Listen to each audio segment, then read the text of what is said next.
给我打！兄弟们，我拆了他们的阵！你们不也抢了我们的药和军粮吗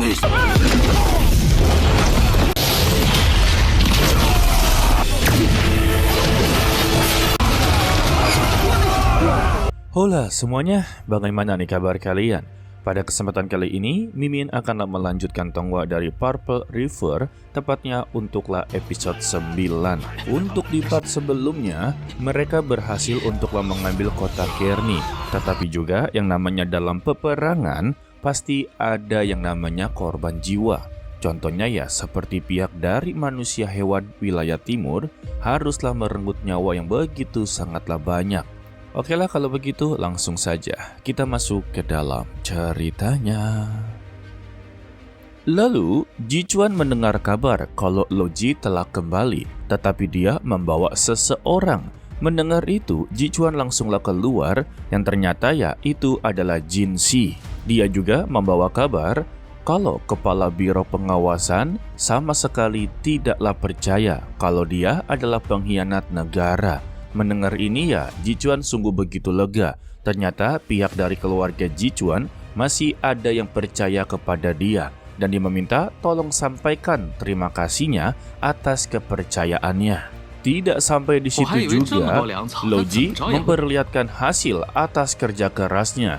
Dia berhasil untuklah membawa banyak sekali bahan pangan guys. Namun Loji mengakui semua ini berkat dari Tuan Mingyu. Dia melakukan sebuah negosiasi dengan kepala biro pengawasan dan yang ternyata juga negosiasinya ini berhasil. Dan untuk sekarang bahan pangan untuklah pasukan Xiu akanlah diatur oleh kepala pengawas. Maka dengan begini mereka tidak perlu lagi khawatir untuklah bahan pangan lagi guys.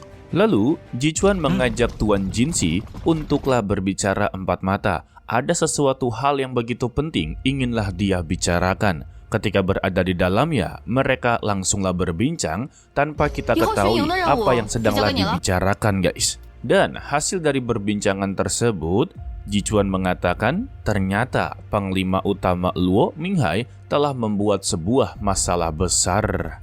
Dan pertanyaan berikutnya, apakah sekarang ini hubungan kakak tertuanya dan Tuan Luo Minghai baik-baik saja atau semakinlah buruk? Jinsi membalasnya tidaklah terlalu buruk, tetapi setiap kali mereka berhadapan, layaknya seperti anjing menggigit tulang. Mereka tidak akanlah mengalihkan perhatiannya, atau lebih tepatnya selalu waspada. Lalu, Jinsi juga inginlah memberitahu satu hal kepadanya. Kalau kini, Mingyu telah mengelola desa bulu dengan begitu sangatlah baik. Dan sekarang dia memiliki reputasi, kekuatan, dan kekuasaan. Dan pasukan intinya juga sedanglah berada di desa bulu. Yang dikhawatirkan oleh Tuan Jinsi, dengan reputasi dari Tuan Mingyu, dia bisa melakukan apapun yang dia mau. Apalagi saat ini, dia sedanglah tidak diawasi. Jadi ya selama dia memiliki niat jahat dan menghentikan pemasokan bahan pangan miliknya, maka hasilnya akan sangatlah berbeda. Jadi intinya, pesan dari kepala pengawas, Jichuan juga haruslah berhati-hati dengan kelompoknya sendiri guys. Tetapi Jichuan tidaklah menelan pesan ini secara mentah-mentah guys. Dia akanlah mempertimbangkannya dan dia memberitahu kepada Jinsi kalau dia sudahlah dipercaya dengan kakak tertuanya, seharusnya dia jugalah paham dengan pesan tersebut. Tetapi ya menurut dari Jichuan, kalau langkah dari kakak tertuanya ini jika diteruskan, maka dia akanlah membuat semua orang menjadi musuhnya. Dikarenakan ya untuk kakak tertuanya ini memegang prinsip tidak terlalu percaya kepada siapapun. Meskipun ya itu adalah tangan kanannya ataupun dari keluarganya guys. Ya sebenarnya prinsip seperti ini tidak ada salahnya juga. Karena setiap pilihan ada namanya plus dan minusnya ya. Lalu pada malam harinya, Loji ditugaskan untuklah sebagai patroli camp. Di sini dia sungguhlah tidak suka. Dan secara tidak disengaja, dia tersandung dengan papan yang bertuliskan kalau wilayah ini adalah wilayah klan kurcaci. Untuk manusia naga dan manusia ular tidak diperbolehkan untuklah masuk. Hal inilah yang tidak disukai oleh Loji. Padahal mereka berasal dari satu wilayah timur, tetapi mereka tetaplah tidak bisa bersatu.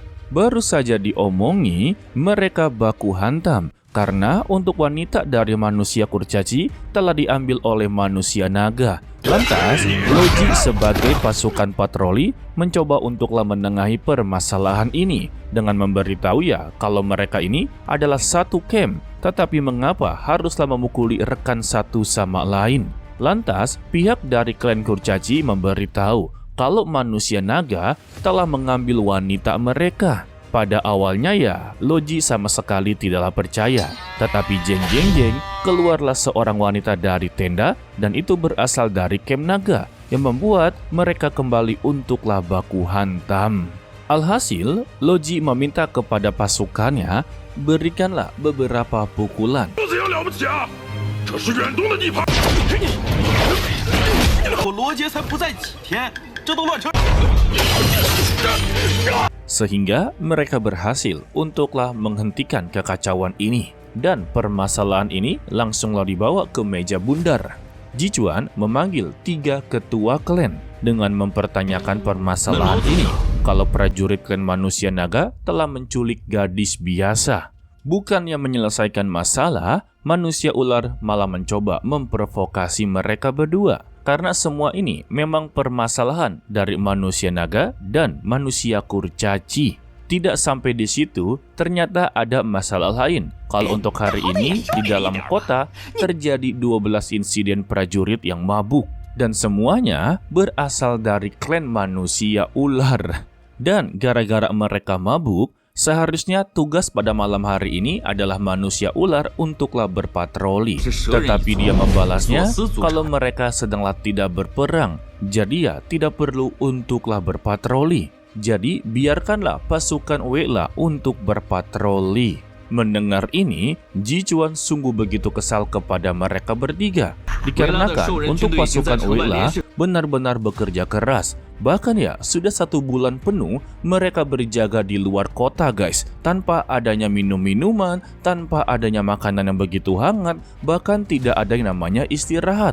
Tetapi mereka bertiga yang telah ditampung oleh Wela malah tidak tahu berterima kasih. Dan Jichuan menantang kepada manusia ular apakah dia inginlah bertukar posisi atau tempat bertugas dengan Wela. Jika iya, maka dia akanlah mengabulkannya. Sebab dari awal klan manusia ular menganggap kalau pasukan dari Wela benar-benar dimanja oleh Jichuan. Lagi dan lagi, manusia kurcaci mencoba untuklah memprovokasi. Seharusnya untuk manusia naga dan manusia ular mempelajari cara hidup mereka, yang dimana mereka tidak pernah meminum minuman arak, tidak pernah menangkap wanita. Tetapi Jichuan langsung mempertanyakan apakah dia tidak inginlah tahu siapa gadis yang telah diculik.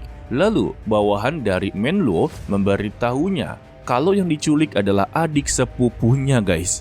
Mendengar ini, Menluo sungguhlah marah kepada Luzuo. Mengapa dia melakukan semua ini dan tindakan dia sudahlah keterlaluan. Tetapi Luzuo memberitahu, bukankah mereka juga sudahlah bertindak keterlaluan karena telah mengerebut obat dan bahan pangan militer mereka. Tetapi ya secara tiba-tiba mereka menganggap kalau ini hanyalah masalah kecil saja. Meminta kepada Raja Guangming alias Jichuan janganlah memperbesar masalah sepele seperti ini. Dan mereka memberikan sebuah alasan kalau bahan pangan yang diberikan oleh Jichuan terlalulah sedikit.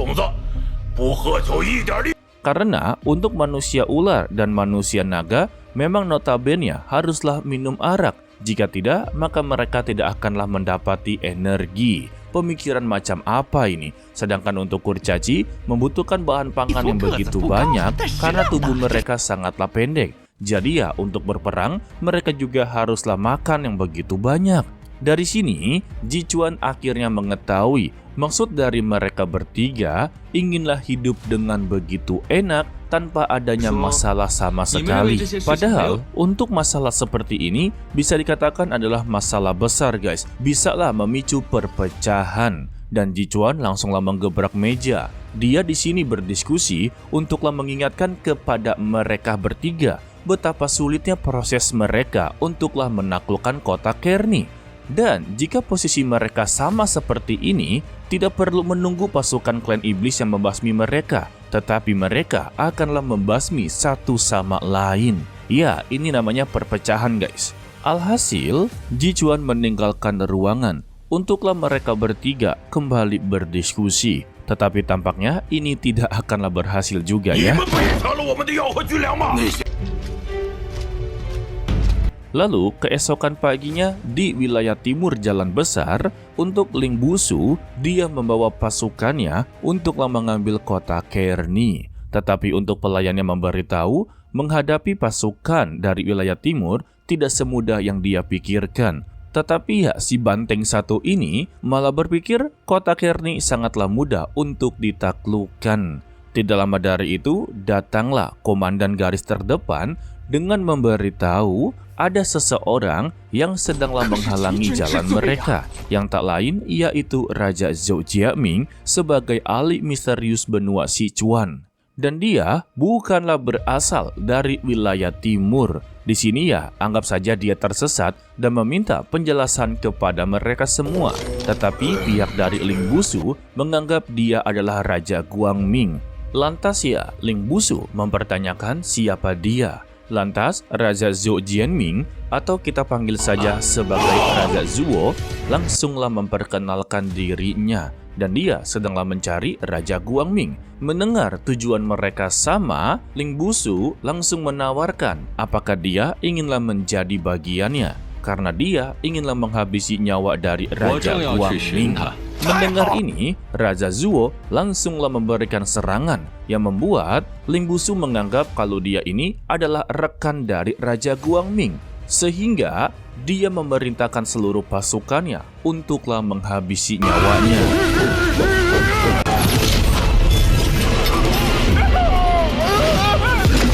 Tetapi tidak ada yang berhasil guys. Untuk pelayan Ling Busu meminta kepada dia lebih baik kabur sekarang juga. Namun ya, Ling Busu ini masihlah keras kepala. Dia adalah gubernur, memiliki harga diri yang begitu tinggi. Dirinya tidaklah percaya dengan membawa 100.000 prajurit, masa tidak bisa mengatasi satu orang saja. Tetapi secara tiba-tiba Raja Zuo berada di depannya dan langsunglah memegang tanduknya dengan mempertanyakan apakah dia benar-benar memiliki niat untuklah menghabisi nyawa dari Raja Guangming. Lantas Ling Busu membalasnya kalau dia hanyalah bercanda saja. Mendengar ini, Raja Zuo langsunglah melepaskannya dan mempertanyakan kemana arah pergi ke kota Cairni. Dan Ling Busu langsunglah memberikan arahnya. Secara tiba-tiba juga Raja Zuo langsunglah pergi dari sana. Tetapi siapa sangka Ling Busu yang diberikan satu kesempatan hidup bukannya untuklah melarikan diri, malah tetap melanjutkan perjalanan. Semua ini karena harga diri dia guys. Namun baru saja beberapa langkah dia pun meminta ke seluruh pasukannya untuk mengambil jalan memutar. Wadah. Dan jalan yang dipilih oleh mereka adalah jalan yang telah dijaga ketat oleh pasukan Wei-La guys. Dan kita bersambung untuklah video kali ini ya guys. Pembahasan untuk video kali ini yang namanya kelompok dan dijadikan satu, sudah pasti ada yang namanya konflik. Namun konflik itu juga haruslah dikurang-kurangi agar tidak terjadinya perpecahan belah. Dan itu adalah hal yang paling sulit jika menyatukan beberapa kelompok. Layaknya seperti satu negara yang memiliki banyak sekali ras dan adat budaya yang begitu berbeda-beda. Dan cara untuk mengatasinya, ia berdiskusi dan pastinya salah satu dari mereka pasti ada yang mengalah. Dan satu lagi, Raja Zhou Jianming ini siapa ya? Dia berasal dari benua Sichuan. Sudah pasti ya, benuanya berbeda dari benua Jichuan guys. Namun, dia sedanglah mencari Raja Guangming. Kira-kira apa maksud kedatangan dia untuklah mencari keberadaan dari Jichuan? Oke lah, sepertinya cukup sampai di sini saja dulu untuklah video kali ini. Mimin ucapkan terima kasih kepada kalian yang telah menonton sampai akhir. Pesan dari Mimin, tetaplah menjadi orang yang baik walaupun itu sangatlah sulit. To be continue. Sampai jumpa di video berikutnya. Bye-bye. 我拆了他们的。你们不也抢了我们的药和军粮吗？